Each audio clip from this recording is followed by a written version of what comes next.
तो गाइज आज हमारा टॉपिक है नाक यानी कि नोज। तो आइए शुरू करते हैं।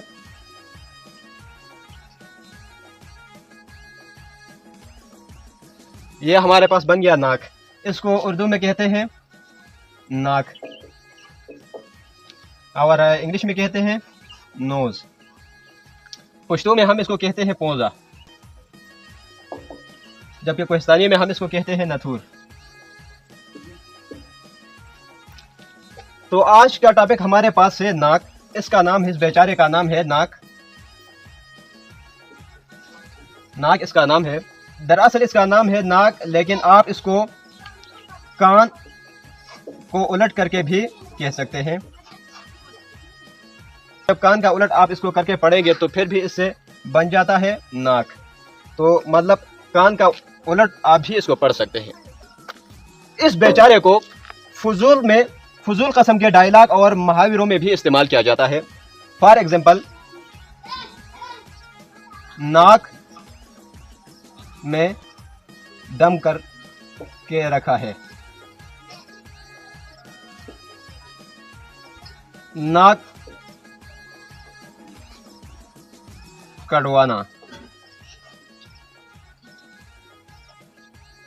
और इसके अलावा हम कह सकते हैं यह सब कुछ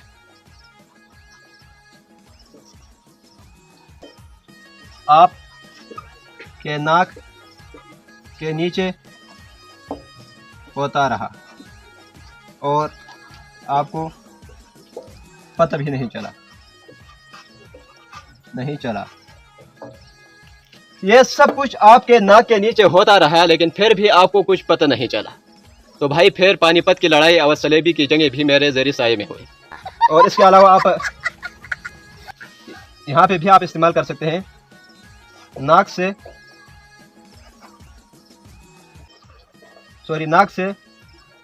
चने चबवाना। तो भाई ये नाक है, कोई ब्लेंडर मशीन नहीं है। तो लिहाजा मेरी सबसे रिक्वेस्ट है कि इस बेचारे को इस मुहावरे से दूर रखें कि नाक से चने चबवाना। इसके अलावा इस तरह चंद लोग हर काम में उंगली फेरते हैं, इस तरह कुछ लोग इस नाक में भी उंगली देते हैं। छेकते वक्त कसूर सारे फेफड़ों का होता है, लेकिन झंझोड़ा इसकी रूह को जाता है। होंठ पर अगर मैं यहाँ पे ड्रा कर देता हूँ, होंठ पर अगर तिल का निशान हो तो खूबसूरती की अलामत समझा जाता है, लेकिन अगर इस पर तिल हो तो सारे लोग मक्खी समझकर उड़ाने की नाकाम कोशिश करते हैं। ऐनक जो होता है इसका बोझ कानों पर कम पड़ जाता है, जबकि इस मासूम पर बोझ ज्यादा होता है। सारा बोझ इस अकेले मासूम पे होता है। यह शक्ल से देखने वाला भोला भाला मासूम सा चीज इतना नाजुक है कि गर्मी में इससे खून की नहरें और सर्दियों में इससे बलगम की आबशारें बहती हैं। और आबशारें बाज़ वक़्त इतनी ज़्यादा हो जाती हैं कि उनकी रसाई होंठों तक आके मिल जाती है। इस बेचारे के कोई भाई नहीं, हाँ अलबत्ता दूर के रिश्तेदार जरूर हैं, जैसे कि दर्दनाक, खौफनाक,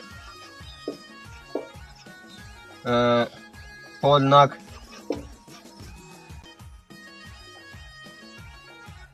ये इनमें जो दर्दनाक ये जो नाक है, खौफनाक में जो नाक है और हौलनाक में जो नाक है, ये साबित करते हैं कि ये इसके दूर के रिश्तेदार हैं, हालांकि इसके अपना कोई भी नहीं। और ये बेचारा वो वाहिद हिस्सा है जिस पर शायरी नहीं की जाती। शायरी इस पे बिल्कुल नहीं होती और इसमें ही काटन ठोस कर आपको मुर्दा साबित किया जाता है। अगर ये ज्यादा लंबी हो तो आप हेलमेट नहीं पहन सकते, लेकिन गोल गप्पे में सुराख का काम ले सकते हैं। और अगर ये इससे भी ज्यादा लंबी हो जाए और आप अगर किसी के घर चोरी करने जाते हैं और वहां पे आप अलमारी में घुस जाते हैं और अचानक कोई आ जाता है, तो आप अलमारी के दोनों दरवाजे बंद नहीं कर सकते हैं, क्योंकि इसका जो नोक होता है वो बीच में आ जाता है। जब आप दोनों दरवाजों को बंद करते हैं तो इस तरह ये बीच में आ जाता है। तो इसका मतलब यह है कि ये अगर ज़्यादा लंबी हो तो आप चोरी भी नहीं कर सकते हैं। ये इसका एक नुकसान ये भी है। और अगर ये इससे भी ज़्यादा लंबी हो जाए तो इसका क्या नुकसान है कि आप बांस की सीढ़ियाँ भी नहीं चढ़ सकते, क्योंकि ये बीच में आ जाता है। जब आप सीढ़ियाँ चढ़ जाते हैं तो फिर आपका नाक है, इसका जो हिस्सा है ये इसमें आ जाता है और फंस जाता है। तो शुक्र अदा करें कि आपका नाक जो है इसका साइज ज़्यादा लंबा नहीं है। यह बात तो साबित है कि इसके कोई भाई नहीं है। There is no brother of nose, भाई इसके नहीं है। लेकिन हाँ, अलबत्ता इसके दोस्त ज़रूर हैं, जैसे कि कान, सॉरी कान नहीं है, कान इसका कुछ नहीं लगता। जैसे कि मुंह, आँखें और दिमाग, ये इसके कुछ अच्छे दोस्त हैं। क्योंकि अगर इसको कोई थप्पड़ मारता है, अगर थप्पड़ कोई इसको मारता है तो भाई चेख मुंह से निकल जाती है और आंसू आंखों से निकल जाते हैं और झटका डायरेक्ट दिमाग पे पड़ जाता है। तो इसका मतलब ये हुआ कि मुंह और आंखें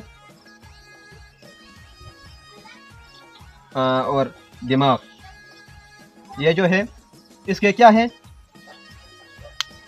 ये इसके बेस्ट फ्रेंड हैं, ये इसके अच्छे दोस्त हैं, ये इसके बेस्ट फ्रेंड है। इसके अलावा भाई इसका सांसों के साथ भी कभी कभी दुश्मनी बन जाती है। तभी तो ये बंद होकर यहाँ से ये रास्ता बंद कर देता है और सांसों को निकलने में और अंदर जाने में मुश्किलात का सामना करना पड़ जाता है। जब बेइज्जती होती है तो ये नाक कट जाती है। कहते हैं ना कि जब किसी की बेइज्जती होती है तो कहते हैं कि आपने मेरी नाक कटवा दी। तो इसका मतलब है कि जब बेइज्जती होती है तो नाक कट जाता है। और जब कहीं से इज्जत मिल जाती है तो फिर जो अवार्ड है वो जाता है सर को। फिर सर को अवार्ड जाता है। फिर क्या कहते हैं कि आपने मेरा सर फख्र से बुलंद कर दिया, जो कि मैं समझता हूँ कि यह सरासर ज्यादती है नाक के साथ। क्योंकि जब बेइज्जती होती है तो इसका जो गिला है वो नाक को जाता है और जब इज्जत होती है तो उसका क्रेडिट सर को जाता है। तो ये भाई इस तरह इतना जुल्म न करें और खुदा नाक पे कुछ रहम करें। यह आपके बॉडी का एक इम्पॉर्टेंट पार्ट है, इस पर भी थोड़ा ध्यान दें। इसके अलावा अगर हम तफसील में जाएं तो वीडियो बहुत लंबा बन जाएगा। तो आज का टॉपिक यहीं पे ख़त्म करते हैं। मिलते हैं नेक्स्ट वीडियो में, तब तक के लिए खुदा हाफिज़।